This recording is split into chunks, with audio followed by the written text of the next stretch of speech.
வணக்கம் சர்மிளா. கேரள மாநிலம் வயநாடு பகுதிகளில் பெய்யும் மழை மற்றும் கர்நாடக மாநிலத்தில் உள்ள கபினி அணை முழு கொள்ளளவை எட்டிய நிலையில் அணையில் இருந்து உபரி நீர் வெளியேற்றப்பட்டு வருகிறது. கடந்த மாதம் 4ஆம் தேதி உபரி நீர் மேட்டூர் அணைக்கு வர தொடங்கியது. அதுவரை மேட்டூர் அணைக்கான நீர்வரத்து 68 கனஅடியாக இருந்தது. அதனைத் தொடர்ந்து படிப்படியாக உயர்ந்து 19,264 கன அடி வரை உபரிநீர் வந்து கொண்டிருந்தது. தொடர்ந்து நீர்வரத்து அவ்வப்போது குறைவதும் அதிகரிப்பதுமாக உள்ளது.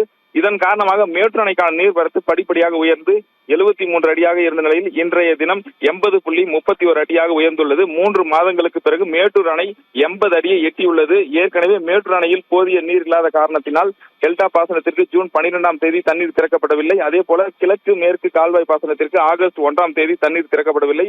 டெல்டா விவசாயிகளும் கிழக்கு மேற்கு கால்வாய் பாசன விவசாயிகளும் கவலை அடைந்த நிலையில் தான் தற்பொழுது மேட்டூர் அணைக்கான நீர்வரத்து தற்பொழுது அதிகரித்துள்ளது. தற்பொழுது 80.31 அடியாக மேட்டூர் அணையின் நீர்வரத்து அதிகரித்துள்ளது.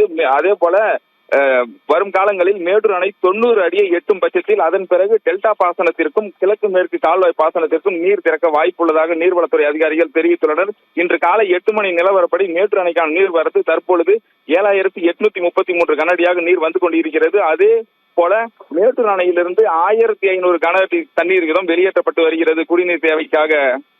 சர்மிளா.